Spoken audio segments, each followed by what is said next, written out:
nom du Père et du Fils et du Saint-Esprit. Amen. Le Seigneur soit avec vous. Et avec votre esprit. Bienvenue à la célébration de la Sainte Eucharistie, chers frères et sœurs, en ce début de semaine, la 12e du temps ordinaire. Préparons-nous à célébrer dignement ces mystères, en reconnaissant que nous avons péché. Prends pitié de nous, Seigneur. Nous avons péché contre toi. Montre-nous, Seigneur, ta miséricorde. Et donne-nous ton salut. Que Dieu Tout-Puissant nous fasse miséricorde, qu'il nous pardonne nos péchés et nous conduise à la vie éternelle. Amen. Seigneur, prends pitié. Seigneur, prends pitié. Ô Christ, prends pitié. Ô Christ, prends pitié. Seigneur, prends pitié. Seigneur, prends pitié. Prions le Seigneur. Fais-nous vivre à tout moment, Seigneur, dans l'amour et le respect de ton saint nom, toi qui ne cesses jamais de guider ceux que tu enracines solidement dans ton amour. Par Jésus-Christ, ton Fils, notre Seigneur, qui vit et règne avec toi dans l'unité du Saint-Esprit, Dieu, pour les siècles des siècles. Amen. Amen.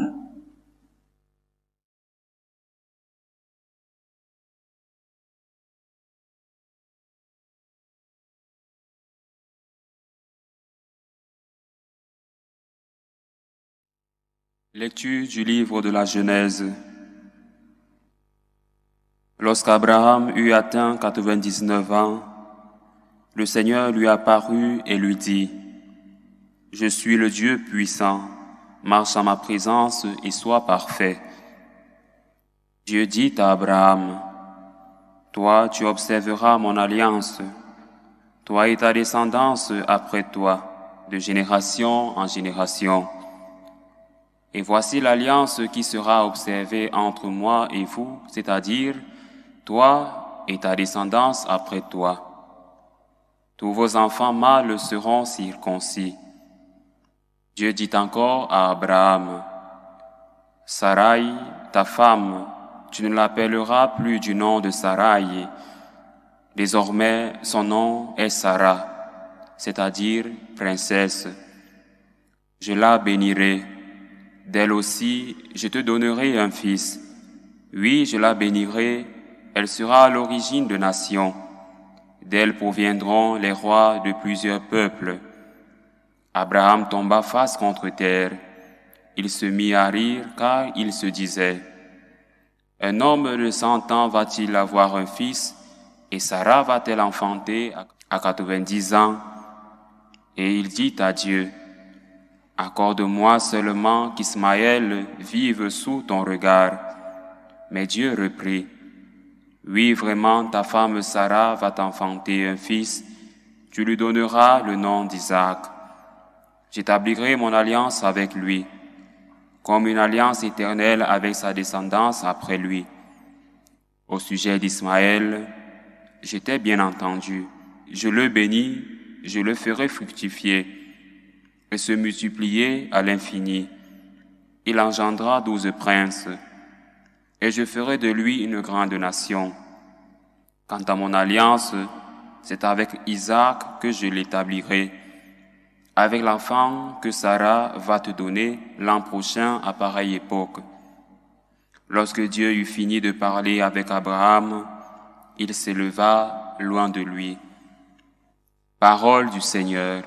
Nous rendons grâce à Dieu.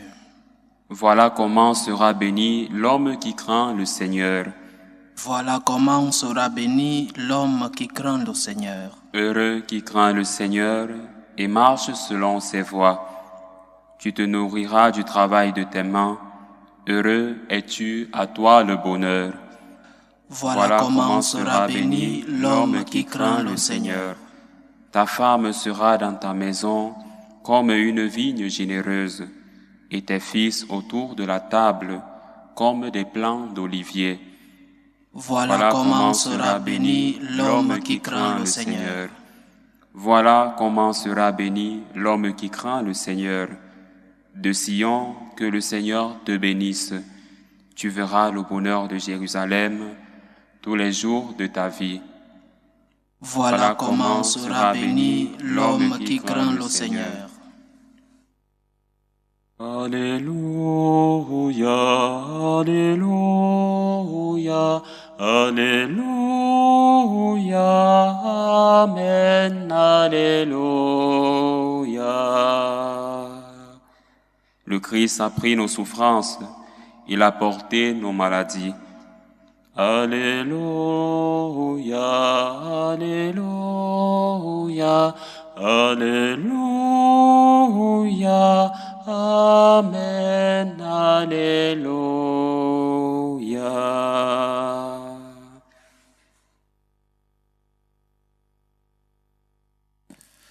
Le Seigneur soit avec vous. Et avec votre esprit. Évangile de Jésus-Christ selon saint Matthieu. Gloire à toi, Seigneur. En ce temps-là, lorsque Jésus descendit de la montagne, des foules nombreuses le suivirent. Et voici qu'un lépreux s'approcha, se prosterna devant lui et dit, « Seigneur, si tu le veux, tu peux me purifier. » Jésus étendit la main, le toucha et lui dit, « Je le veux, sois purifié. » Et aussitôt il fut purifié de sa lèpre. Jésus lui dit, « Attention, ne dis à personne, mais va te montrer au prêtre et donne l'offrande que Moïse a prescrite. Ce sera pour les gens un témoignage. » Acclamons la parole de Dieu. Louange à toi, Seigneur Jésus.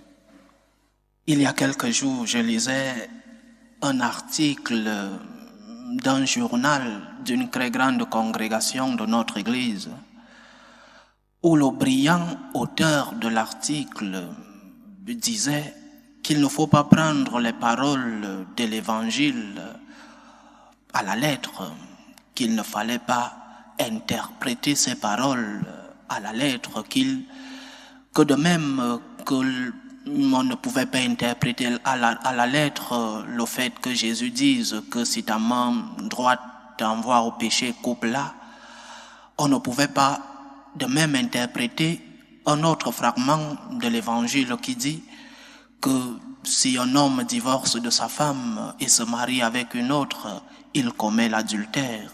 Qu'on ne pouvait pas prendre toutes ces paroles de Jésus à la lettre littéralement. Et il continuait en disant que même ce que les évangiles nous montrent comme des miracles, tous n'ont pas été des miracles, mais des symboles pour nous enseigner, pour nous passer un enseignement.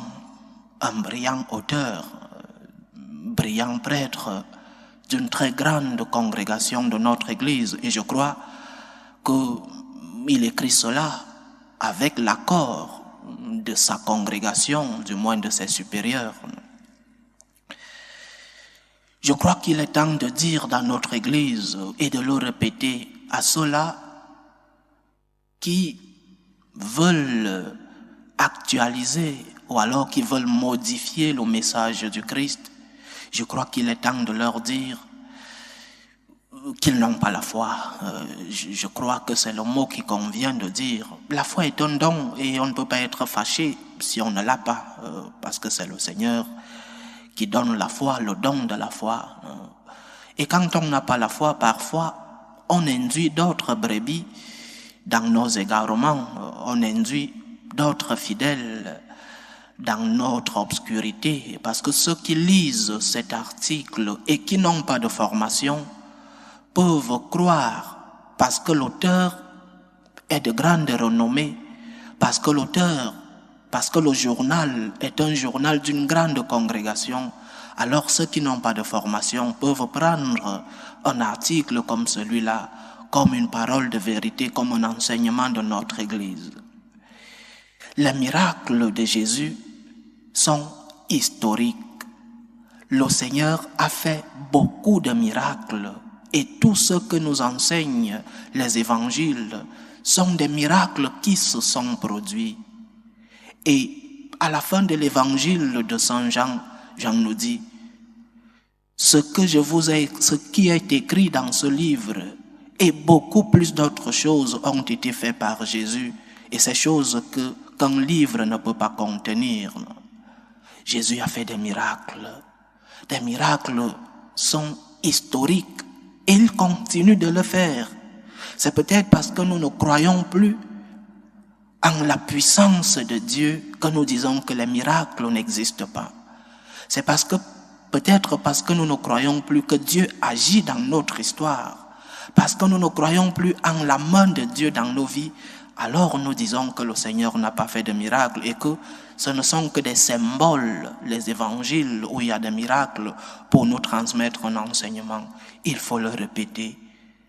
Notre Seigneur a fait des miracles et tout ce que nous racontent les Écritures, ce sont des faits historiques de notre Seigneur.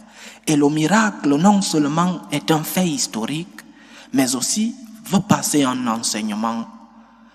Non seulement c'est un fait historique, mais aussi c'est un symbole.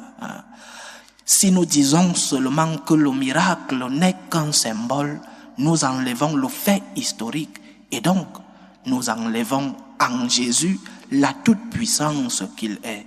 Oui, le miracle est un symbole pour transmettre un enseignement, mais aussi c'est un fait historique. Notre Seigneur a fait des miracles et il continue de les faire. Il continue d'agir dans nos vies quotidiennes.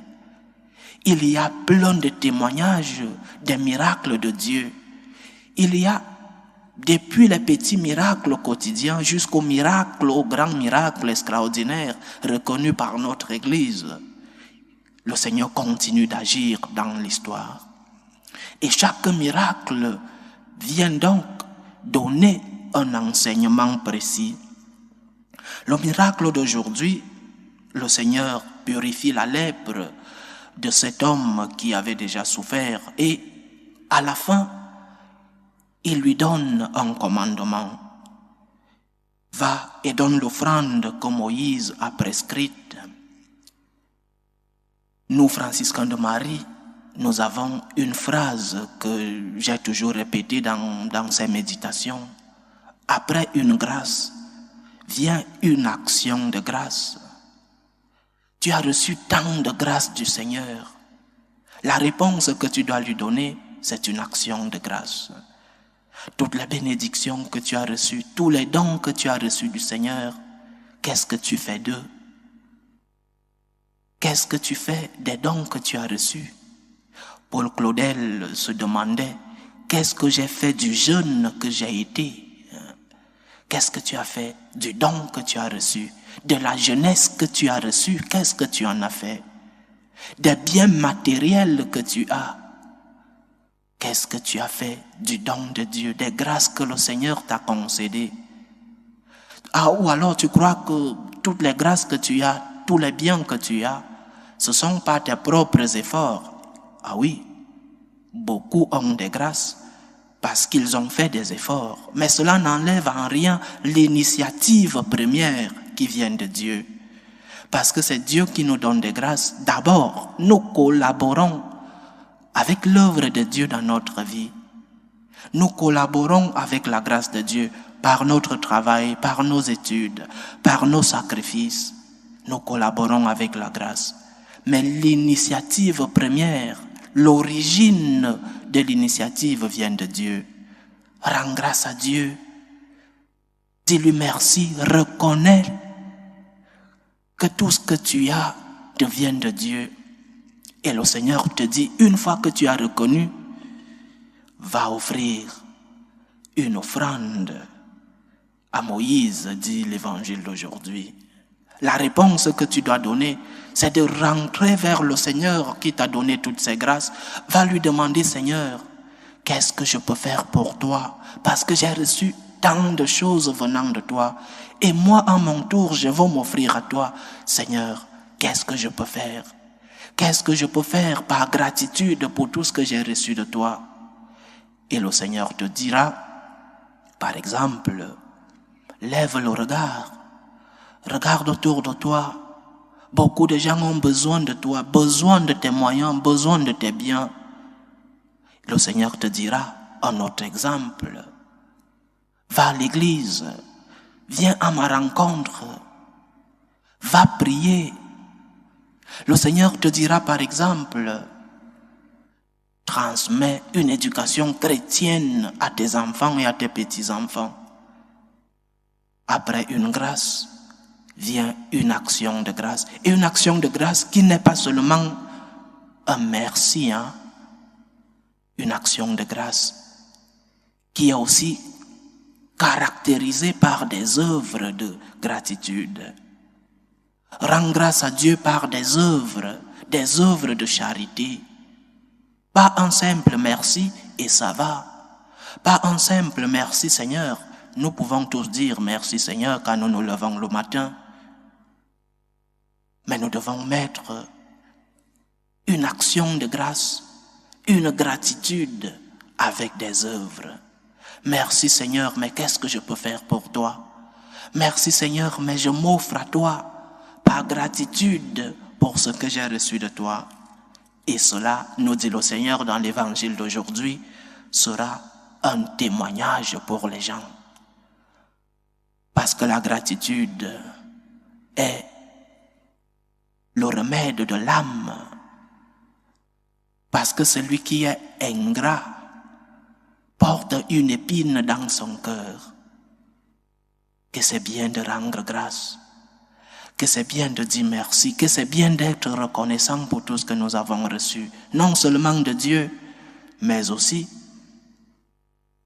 de notre pays, de nos parents, de nos familles, de nos amis, de tous ceux qui vivent autour de nous, que c'est bien de savoir dire merci, que c'est bien de savoir être reconnaissant et de donner une réponse pour tout ce que nous avons reçu. Demandons au Seigneur la grâce de savoir, lui dire merci. Demandons au Seigneur la grâce de pouvoir reconnaître tout ce que nous avons reçu de lui et aussi de nous offrir à lui, de lui poser la question, Seigneur, qu'est-ce que je peux faire pour toi? Et il te dira, partage, il te dira, rends témoignage de l'amour de Dieu dans ta vie. Loué soit Jésus-Christ. À jamais. Faisons monter nos prières vers Dieu pour la Sainte Église, pour le pape, les évêques et les prêtres, pour tous ceux-là qui ont la mission de transmettre le message chrétien. Prions le Seigneur. Seigneur, écoute et prends pitié. Prions pour la paix dans le monde, pour que finissent les différentes tensions, les différentes guerres, pour que le Seigneur apaise les cœurs de ceux-là qui sont en conflit. Prions le Seigneur. Seigneur, écoute et prends pitié. Prions pour les vocations dans la vie consacrée et dans la vie sacerdotale, pour que le Seigneur lui-même envoie des ouvriers dans sa vigne. Prions le Seigneur. Seigneur, écoute et prends pitié. Pour tous ceux qui vivent des moments de détresse, surtout pour les malades, pour les familles divisées, pour tous ceux qui nous demandent des prières, pour tous ces jeunes qui sont à la recherche d'un emploi, pour que le Seigneur lui-même soit leur réconfort. Prions le Seigneur. Seigneur, écoute et prends pitié. Pour nous tous ici rassemblés, pour tous ceux qui nous suivent à travers ce canal, demandons au Seigneur de nous donner un cœur reconnaissant, un cœur qui sait dire merci, un cœur qui sait s'offrir à Dieu et au prochain. Prions le Seigneur. Seigneur, écoute et prends pitié. Reçois, Seigneur, les supplications que ton peuple te présente avec foi. Daigne les exaucer selon ta volonté. Toi qui vis et règnes pour les siècles des siècles. Amen.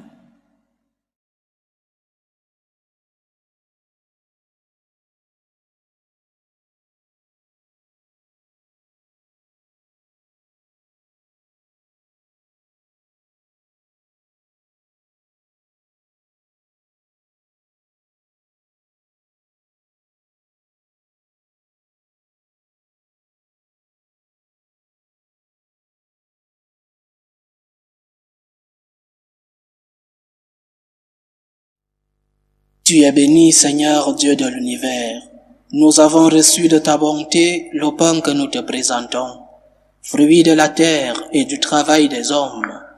Il deviendra pour nous le pain de la vie. Béni soit Dieu, maintenant et toujours. Tu es béni, Seigneur, Dieu de l'univers. Nous avons reçu de ta bonté le vin que nous te présentons, fruit de la vigne et du travail des hommes. Il deviendra pour nous le vin du royaume éternel. Béni soit Dieu, maintenant et toujours.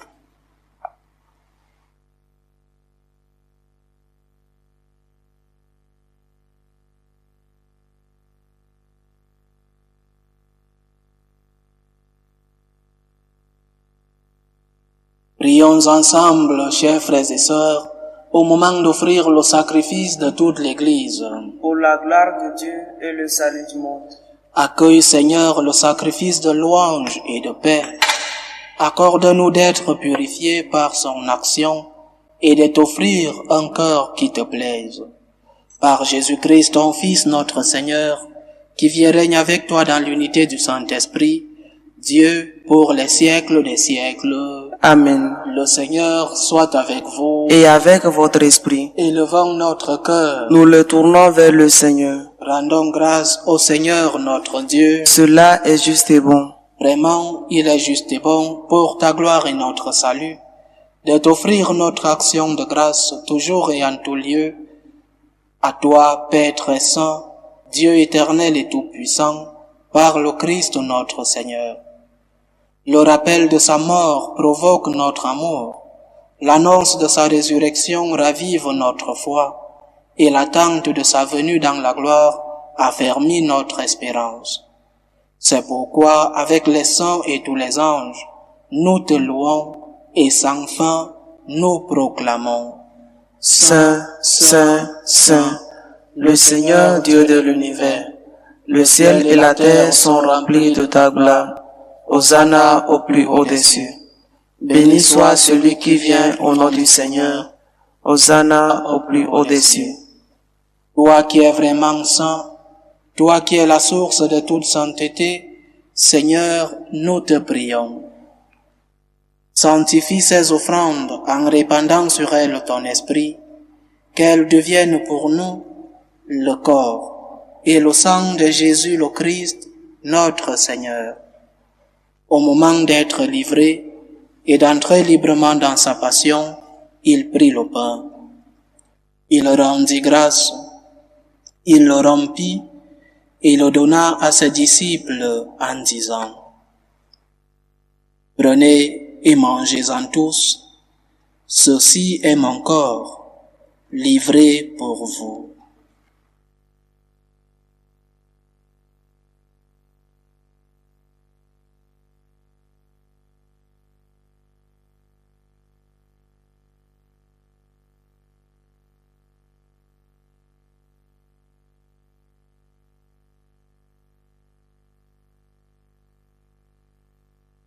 De même, après le repas, il prit la coupe.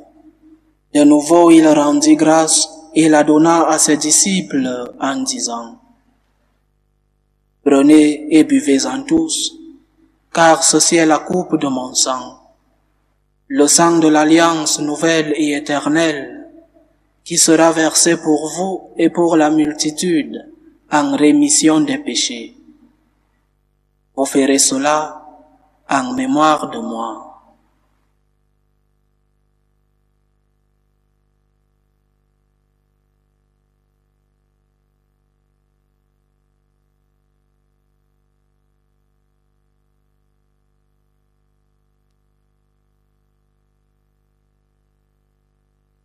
Il est grand le mystère de la foi. Nous annonçons ta mort, Seigneur Jésus.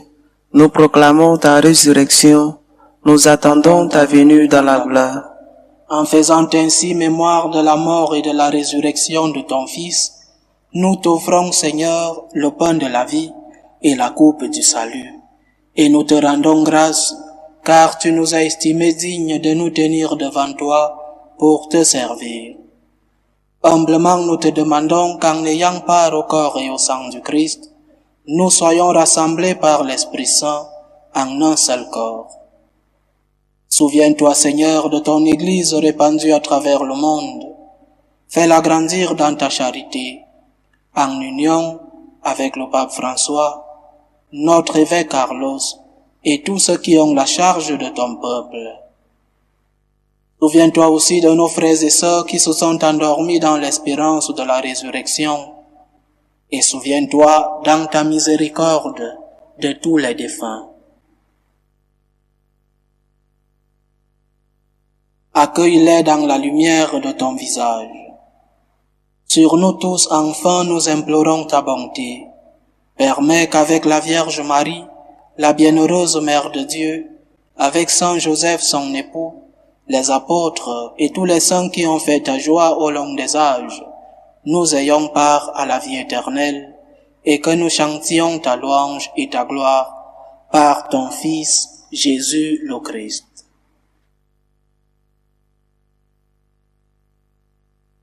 Par lui, avec lui et en lui, à toi Dieu le Père Tout-Puissant, dans l'unité du Saint-Esprit, tout honneur et toute gloire pour les siècles des siècles. Amen. Comme nous l'avons appris du Sauveur, et selon son commandement, nous osons dire, Notre Père qui es aux cieux, que ton nom soit sanctifié, que ton règne vienne, que ta volonté soit faite sur la terre comme au ciel. Donne-nous aujourd'hui notre pain de ce jour.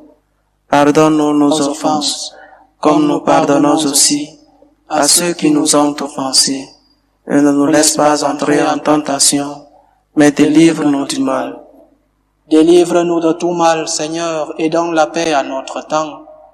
Soutenus par ta miséricorde, nous serons libérés de tout péché, à l'abri de toute épreuve, nous qui attendons que se réalise cette bienheureuse espérance, l'avènement de Jésus-Christ, notre Sauveur.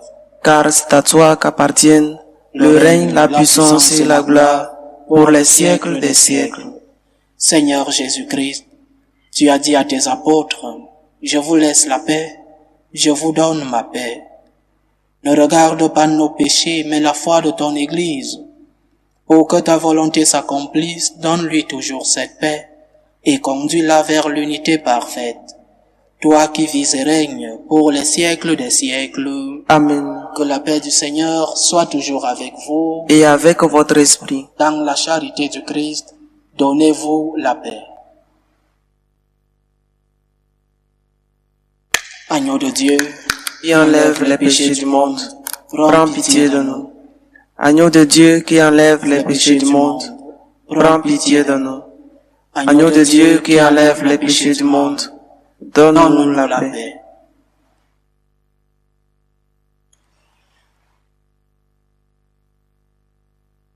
Voici l'agneau de Dieu. Voici celui qui enlève les péchés du monde. Heureux les invités au repas des noces de l'agneau. Seigneur, je ne suis pas digne de te recevoir, mais dis seulement une parole et je serai guéri. Que le corps et le sang du Christ nous gardent pour la vie éternelle. Amen.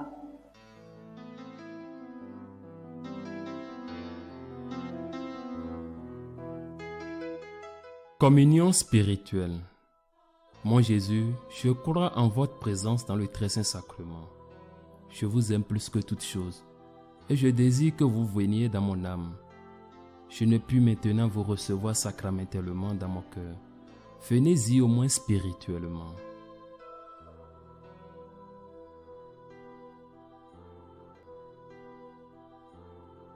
Je vous embrasse comme si vous étiez déjà venu, et je m'unis à vous tout entier. Ne permettez pas que j'aie jamais le malheur de me séparer de vous. Amen.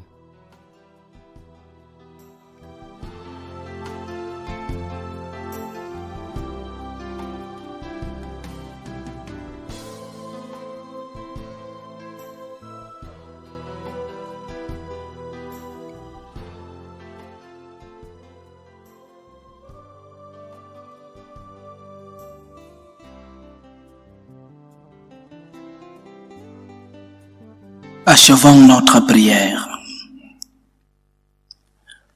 Renouvelés par le corps et le sang de ton Fils, nous implorons ta bonté, Seigneur. Fais qu'à jamais racheter, nous possédions dans ton royaume ce que nous célébrons en chaque Eucharistie. Par Jésus-Christ, ton Fils, notre Seigneur, qui vit et règne avec toi dans l'unité du Saint-Esprit, Dieu, pour les siècles des siècles. Amen. Le Seigneur soit avec vous. Et avec votre esprit. Que Dieu Tout-Puissant vous bénisse, le Père, le Fils et le Saint-Esprit. Amen. Allez dans la paix du Christ. Nous rendons grâce à Dieu. Salut ô Reine, Mère de miséricorde, notre vie, notre douceur, notre espérance, salut. Nous crions vers toi, enfant d'Ève exilé. Vers toi nous soupirons, gémissant et pleurant, dans cette vallée de larmes. Ô toi notre avocate, tourne vers nous ton regard miséricordieux, et après cet exil, montre-nous Jésus, le fruit béni de tes entrailles. Ô clémente, ô miséricordieuse, ô douce Vierge Marie, Amen. Priez pour nous, Sainte Mère de Dieu, afin que nous soyons rendus dignes des promesses du Christ.